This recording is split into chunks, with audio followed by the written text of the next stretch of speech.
It is the voice of Indiana County, WCCS, 101.1 FM and AM 1160. And once again, let's introduce Hunter Overdorff with us this morning. Our conversation brought to you by Marcus & Mack, a law firm representing injured people. Hunter Overdorff is a student at IUP, but he is also a United High School graduate class of? 2019, Todd. Class of 2019.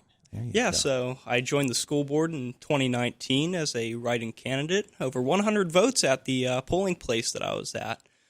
So it shows that there was a need for change and a lot of people wanted me. All right, so he ran for office right after graduating from high school, and he got in. Yeah, that's right.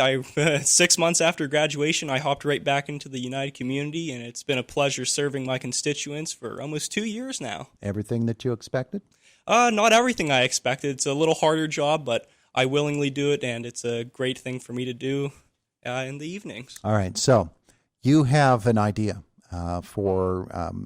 especially in light of United, just like every other school district, getting a bit of a windfall from the federal government. What was it, $2.3 million in United? That's correct. United School District is receiving $2.3 million in ESSER 2 grants that's provided from the CARES Act and the American Rescue Plan that President Biden signed into law. And you would like to see the school district do something for the taxpayers by using that funding? Definitely. United School District has never seen a property tax reduction, and it's typically advantageous to implement a property tax reduction this time.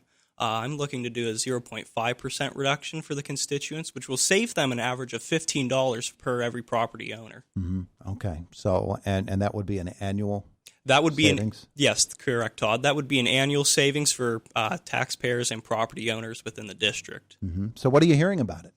It's a proposal that you've made. Has it? It's not been voted upon yet. It's not been voted upon yet. It's been, I'd say, meeting some difficulties getting it passed through. A lot of the directors are erring on the side of safety, saying that they don't want to do a tax reduction because it would lead to a tax increase down the road. However, I disagree. Okay. So based upon what?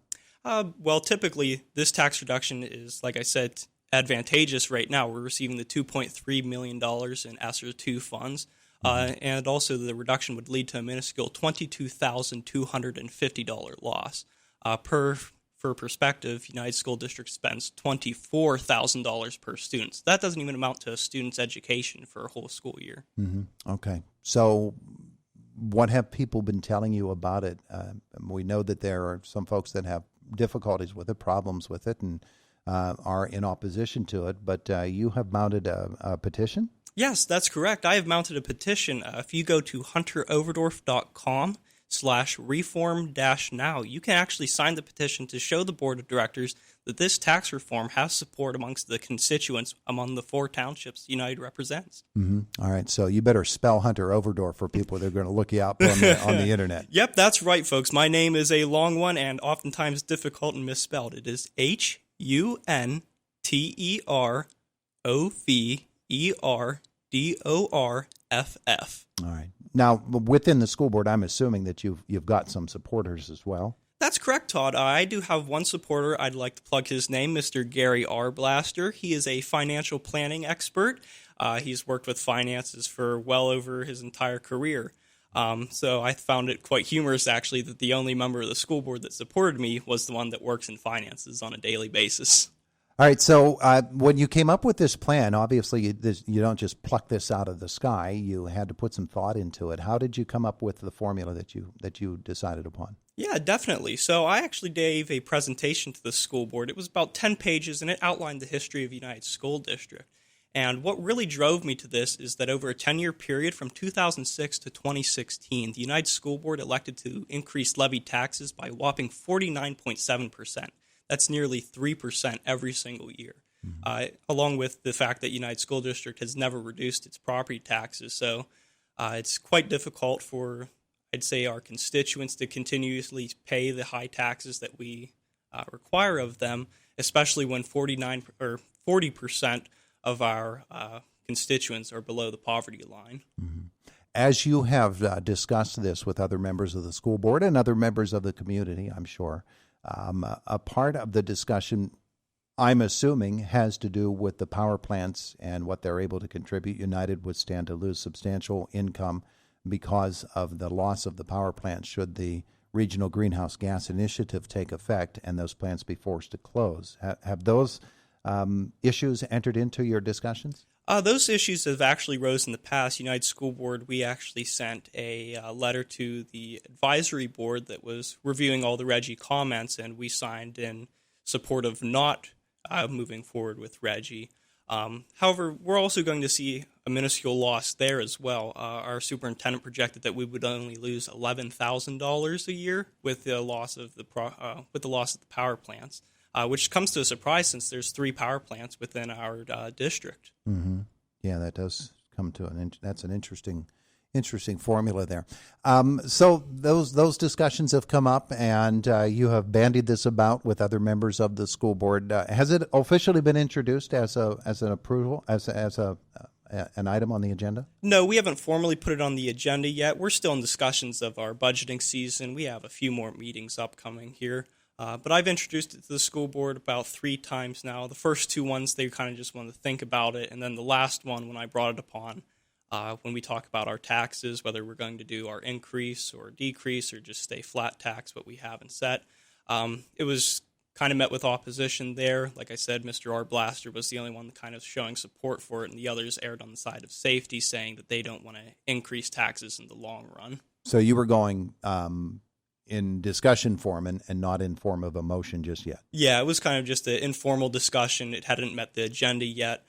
It'll hit the agenda in May, so that's when we usually approve our formal budget with the tax increase, decrease, or if we keep it the same. So that's when it'll hit. So we have a few months here to discuss it some more, and I'm hoping I can change some other directors' minds and we can do some real change for the community. As we have seen through the constitutional amendment that is going to be on the spring ballot, wording is so important when presenting something to voters, and that would, I assume, be the case when you're putting together your petition. How did you word it in a way that put your case forth clearly? So it put my case forth clearly because I outlined what exactly wants to be done. I said that it needs reform now. I planned out inside the petition also all the statistics that I provide with you. United School Board increased the property taxes by about 50% over the 10 years. And I said that we need to do reform now by reducing property taxes by my 0.5% plan. Mm-hmm. All right. So, and folks have obviously responded in a way that encourages you. Yeah, definitely. We've had over 100 signatures since I launched 5 days ago. So that's about 20 signatures a day. So it's showing that there is exponential support. I'm hoping to get around 250 signatures per township with 4 townships that United represents. We're going to be shooting for 1,000 signatures, actually. Yeah, so those would be the 2 Wheatfields, Buffington, and Brush Valley? That's correct. Those are the 4 townships within the United School District? Yep, that's the 4 townships. Also, we have the boroughs of Armagh and Robinson, so some smaller sectional communities there, but it's primarily the 4 townships in those regions. Mm-hmm. Okay, so that's the deal. And again, it's, say it again, Hunter Overdorff. HunterOverdorff.com/reform-now. Okay, there you go, folks. If you would like to help Hunter in his pursuit of this particular voter issue and bring that before the board. And Hunter, you're at IUP now? Yep, that's correct. I'm a computer science major at IUP. A little different from politics, but it definitely helps with the mathematics and technology that we're moving forward with as society. Mm-hmm, mm-hmm. What's the career plan? Do you have one? The career plan, if I have one, I really liked computers through my 4 years of high school. I said I'd like to make a career of it. Since joining the board, I have an aspiration for helping people, just like with the property tax reform I want. So this year I'm actually running as the 2021 Township Supervisor for Brush Valley Township, hoping to do some of the same agenda items for the school district in my community here. Mm-hmm. There you go. Would you be supervisor and school board member at the same time? Yep, I would be supervisor and school board member at the same time there, so 2 job duties at once. There you go. There you go. As if you didn't have enough to occupy your time, huh? College student, supervisor, and school board member. Yep, definitely, Todd, but it's a passion, and I can always say I always get the job done. There you go. There you go. Once more, it's hunteroverdorff.com/reform-now. Now. There you go. And folks, you can help Hunter out in his pursuit of a tax reduction in the United School District. Hunter, so good to meet you. Thanks for coming in to visit with us today. Yeah, definitely, Todd, and thanks for having me on. It's great to be here with you and your listeners this morning. Appreciate it. It is the voice of Indiana County, WCCS, 101.1 FM and AM 1160.